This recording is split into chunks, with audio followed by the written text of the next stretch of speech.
A paz do Senhor Jesus Cristo, te cumprimento com essa paz gloriosa, paz do príncipe da paz, que é Cristo Jesus, nosso Senhor.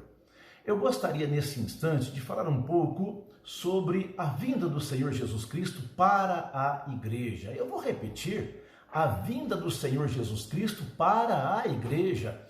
Muitas pessoas estão preocupadas com sinais físicos, sinais na lua, nas estrelas, peste de gafanhotos, pandemia de coronavírus, novo vírus da dengue e tanta coisa, mas a Bíblia Sagrada tem muito claros sinais para a igreja. Acerca de outros sinais, Jesus disse: quando estas coisas começarem a acontecer, levantai as vossas cabeças, porque a vossa redenção está perto. Eu quero ler aqui 2 Timóteo capítulo 3, do versículo 1 até o versículo 9. Ouça bem. Sabe, porém, isto, que nos últimos dias sobrevirão tempos trabalhosos, porque haverá homens amantes de si mesmos, avarentos, presunçosos, soberbos, blasfemos, desobedientes a pais e mães, ingratos, profanos, sem afeto natural, irreconciliáveis, caluniadores, incontinentes, cruéis, sem amor para com os bons, traidores, obstinados, orgulhosos, mais amigos dos prazeres do que amigos de Deus, tendo aparência de piedade, mas negando a eficácia dela. Destes afasta-te, porque deste número são os que se introduzem pelas casas e levam cativas mulheres nécias carregadas de pecados, levadas de várias concupiscências, que aprendem sempre e nunca podem chegar ao conhecimento da verdade. E como Janes e Jambres resistiram a Moisés, assim também estes resistem à verdade, sendo homens corruptos de entendimento e réprobos quanto à fé. Não irão, porém, avante, porque a todos será manifesto o seu desvario, como também foi o daqueles. Somente uma igreja alicerçada na Bíblia Sagrada poderá opor-se aos sinais que Jesus disse que aconteceria acerca da igreja, e o apóstolo Paulo firmou isso em suas cartas, tanto nas cartas a Romanos, Coríntios, Tessalonicenses, Gálatas, Efésios, Timóteo. Ele deixou claro isso, sobre a apostasia. E a igreja, no final dos tempos, foi convocada pelo apóstolo Paulo a opor-se à apostasia, que ameaçava já na sua época, e que se intensificaria essa apostasia, que estaria ameaçando o rebanho de nosso Senhor Jesus Cristo. É por isso que nós lemos 2 Timóteo capítulo 3, versículo 1 a 9, e 1 Timóteo capítulo 4, do versículo 1 ao 5, diz assim: mas o Espírito expressamente diz que nos últimos tempos apostatarão alguns da fé, dando ouvidos a espíritos enganadores e a doutrinas de demônios, pela hipocrisia de homens que falam mentiras, tendo cauterizado a sua própria consciência, proibindo o casamento e ordenando a abstinência dos manjares que Deus criou para os fiéis e para os que conhecem a verdade, a fim de usarem deles com ações de graças. Porque toda criatura de Deus é boa, e não há nada que rejeitar, sendo recebido com ação de graças, porque pela palavra de Deus e pela oração é santificada. A epístola ou as epístolas de Paulo a Timóteo foram escritas aproximadamente entre 61 e 65 depois de Cristo. Timóteo era um jovem pastor que dirigia a igreja de Éfeso na província da Ásia. E a igreja de Éfeso, inclusive, com mais algumas igrejas da Ásia, estavam sendo assoladas por diversas heresias e foram destinatárias das cartas de Jesus Cristo a João na ilha de Pátimos. No capítulo 2, do versículo 6 ao 20, nós vemos isso. E esta passagem está relacionada principalmente à idolatria, materialismo, profetismo e imoralidade. São coisas que aconteceriam na igreja, entre os cristãos, entre os crentes, que no final dos tempos isso iria se intensificar. Ou seja, uma idolatria dentro da igreja, um abandono das escrituras, um materialismo, um profetismo e uma imoralidade dentro da igreja. Ora, eu quero falar um pouco sobre estes sinais acerca da vinda do Senhor Jesus e próximos, eu creio, próximo ao arrebatamento da igreja. A igreja não espera o anticristo, eu creio assim. A igreja não aguarda um governante mundial, a igreja não aguarda uma solução da organização do Tratado Atlântico Norte, a igreja não aguarda uma solução da Organização das Nações Unidas, a igreja não aguarda dos Estados Unidos, a igreja não aguarda e não espera os políticos melhorarem, não, a igreja aguarda Cristo Jesus. Por quê? Até porque ela não é desta terra, a igreja é do céu.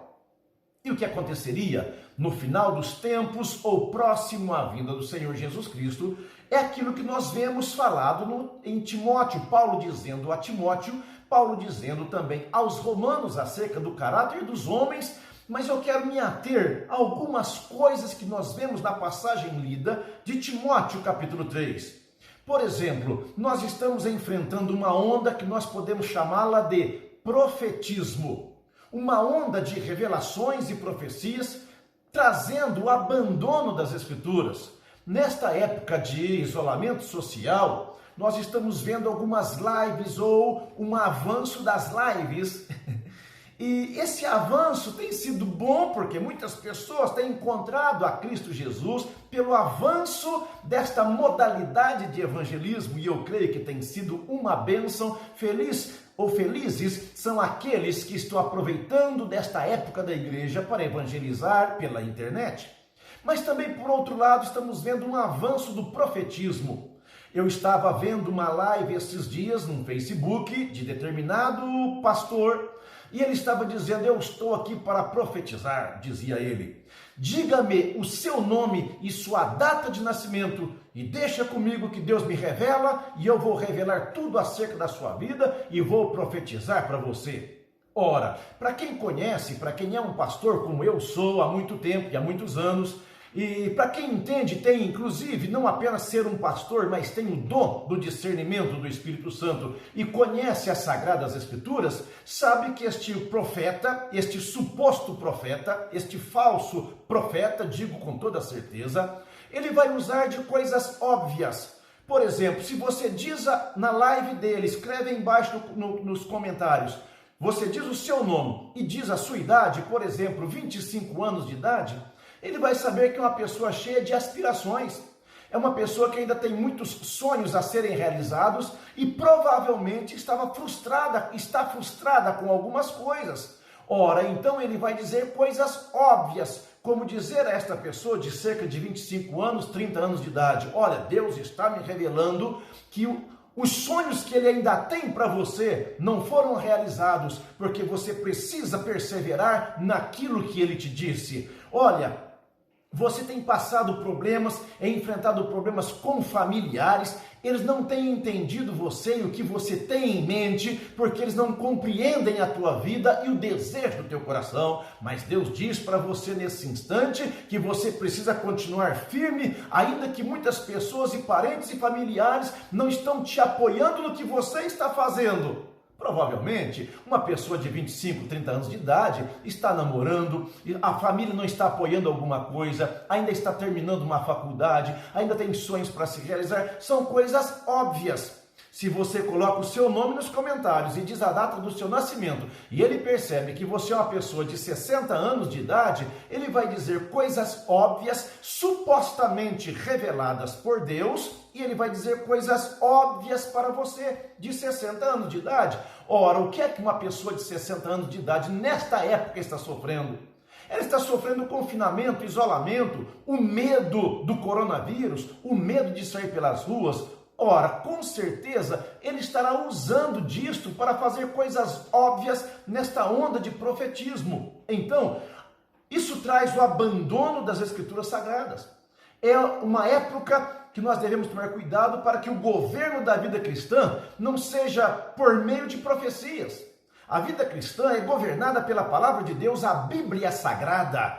E ela é a nossa única regra de fé e prática. Regra de fé e prática. Nós cremos no Deus. E não apenas dizer creio no Deus. Eu creio no Deus da Bíblia. Eu creio no Deus que fez os homens e não nos deuses que os homens fizeram.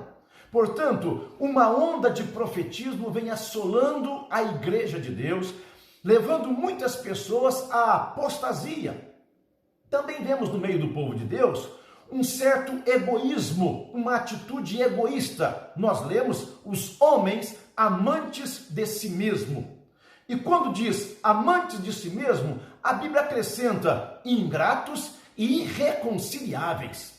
Pessoas com ódio no coração e com desejo de alimentarem a si mesmo e aquilo que elas amam. Elas pisam outras pessoas num egoísmo desvairado em consequência do abandono da palavra de Deus. Ora, nós precisamos crer na palavra de Deus, a Bíblia Sagrada, de uma forma maravilhosa e especial. Portanto, uma onda de profetismo, uma onda de egoísmo, uma onda de sacrilégio, os homens sacrílegos, ou seja, blasfemos, profanos, inimigos de Deus, hipócritas, religiosos.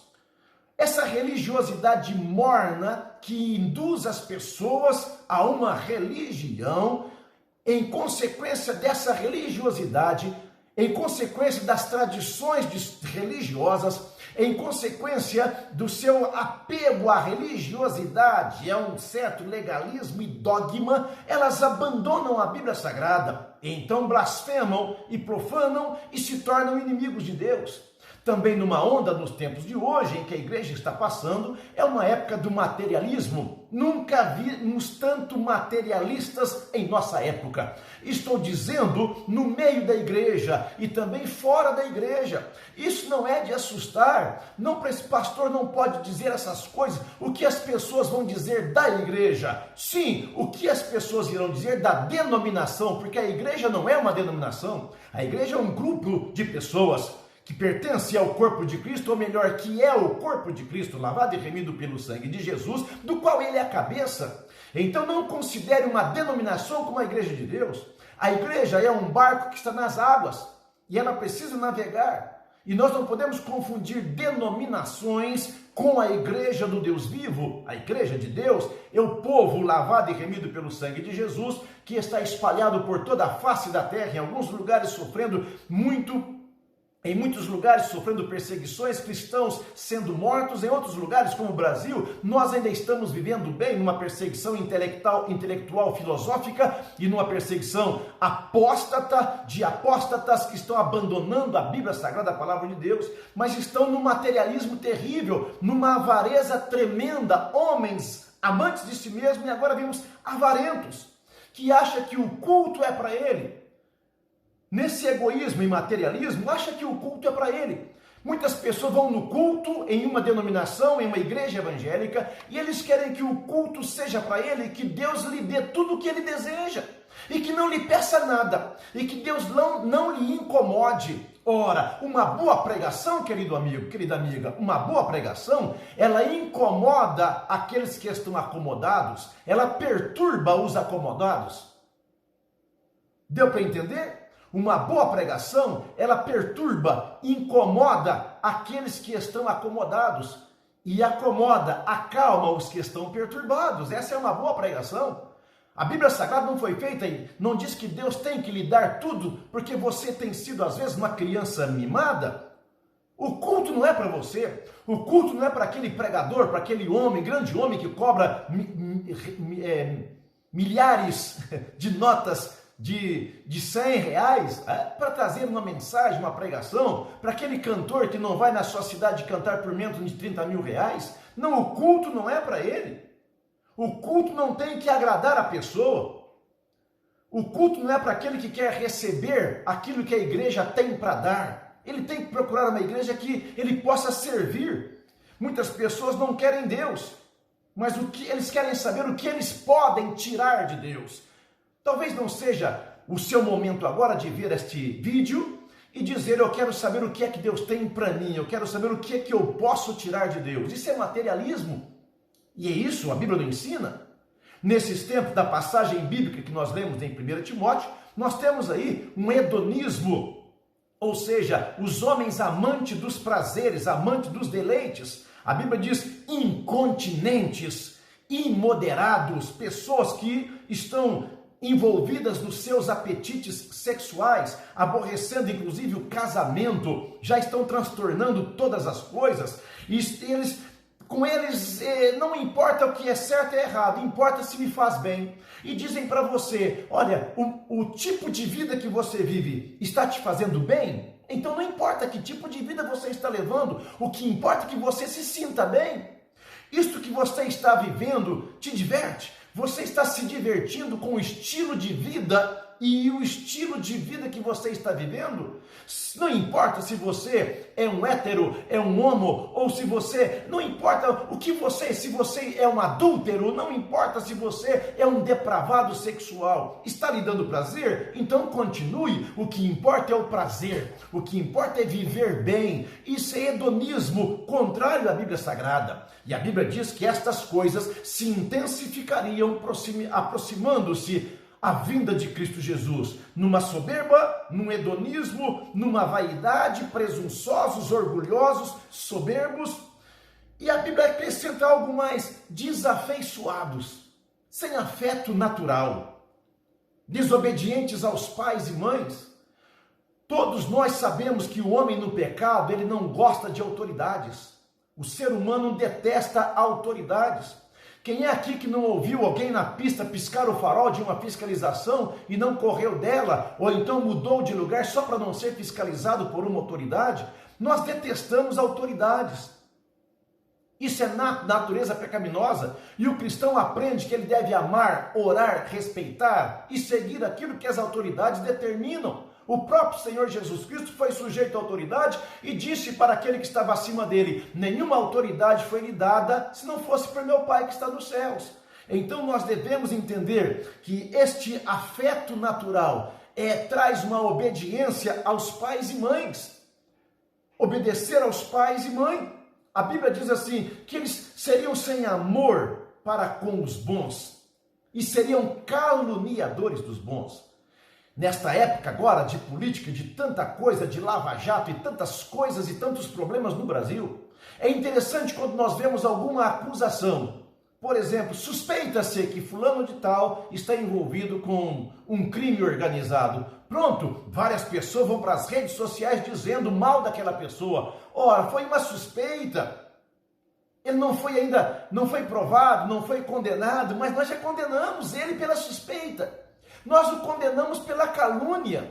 Se ouvirmos uma calúnia de alguém, olha, eu acho que aquela pessoa está roubando, pronto, nós já vamos para as redes sociais e dizer que aquela pessoa deve ser presa porque é ladrão. Ora, não houve nenhuma comprovação daquilo que foi dito, mas infelizmente é assim, infelizmente. E isso traz a apostasia. Por quê? Porque isso traz o abandono das Escrituras Sagradas. Quando nós falamos da primeira, o profetismo, o abandono das Escrituras Sagradas, entra pelo avanço do profetismo, o abandono das Escrituras. A vida cristã governada e sendo governada por meio de profecias, supostas revelações, supostas palavras do Deus me disse, Deus mandou que eu dissesse. Ora, apostasia significa abandono consciente e público da fé. E se a fé vem pelo ouvir e ouvir pela palavra de Deus, e não temos palavra de Deus, logo a fé, ela é deturpada. A Bíblia diz de a fé que uma vez foi dada aos santos, ela foi confiada aos santos. Judas capítulo 1 é um capítulo só, mas o versículo 13 de Judas, o penúltimo livro da Bíblia, diz assim: amados, procurando eu escrever-vos com toda a diligência acerca da salvação comum, tive por necessidade escrever-vos e exortar-vos a batalhar pela fé que uma vez foi dada aos santos. Eu poderia até dizer e parafrasear Judas: eu tive necessidade de gravar este vídeo para exortar-vos a batalhar pela fé que uma vez foi dada aos santos. A apostasia destes últimos dias visa atacar prioritariamente a fé cristã e os artigos de fé que a Bíblia Sagrada nos fala e nos mostra. Eu não quero me prolongar nesta live, porque sei que já está avançando para 20 minutos, ou por este vídeo que eu estou fazendo por 20 minutos, mas essa apostasia dos últimos dias, aproximando a vinda de Jesus, ataca a soberania de Deus, ataca a divindade de nosso Senhor Jesus Cristo, ataca a realidade da vinda de Jesus. E através da apostasia, objetiva o diabo minar a resistência da igreja, induzindo-a a deixar de ser reino de Deus para tornar-se uma simples organização religiosa. Eu poderia seguir falando sobre misticismo e a heresia do misticismo, mas quero terminar por aqui e fazer-te lembrar de que a passagem bíblica em que Paulo adverte a Timóteo para que ele pudesse advertir a igreja é exatamente isso. Cuidado com o profetismo, cuidado com os profetas do óbvio, cuidado com os profetas que dizem Deus me disse e Deus não disse. Cuidado com os egoístas, com os sacrílegos, cuidado com os materialistas, cuidado com os hedonistas, não importa o que você faça, se te der prazer, continue. Não, de espécie alguma. Cuidado com os vaidosos e desafeiçoados, cuidado com aqueles que levam você para longe das escrituras sagradas, a Bíblia Sagrada. Eu posso terminar dizendo, eu creio no Deus da Bíblia.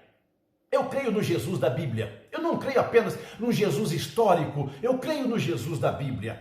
Eu creio no Jesus da Bíblia. Eu confio. Tudo aquilo que a Bíblia diz que Deus é, eu creio. Tudo aquilo que a Bíblia diz que Deus fez, eu creio. Tudo aquilo que a Bíblia diz que Deus vai fazer, eu creio. E a Bíblia precisa ser suficiente para mim. A Bíblia Sagrada precisa ser suficiente para você, como nossa única regra de fé e prática. E esta Bíblia diz que Jesus disse que ele voltará, que ele virá. E esta Bíblia diz, e Deus usou pelo Espírito Santo, inspirado pelo Espírito Santo, o apóstolo Paulo, Pedro, Judas e tantos outros escritores como João. E a Bíblia diz que Jesus Cristo virá, que ele arrebatará a igreja, arrebatará os seus.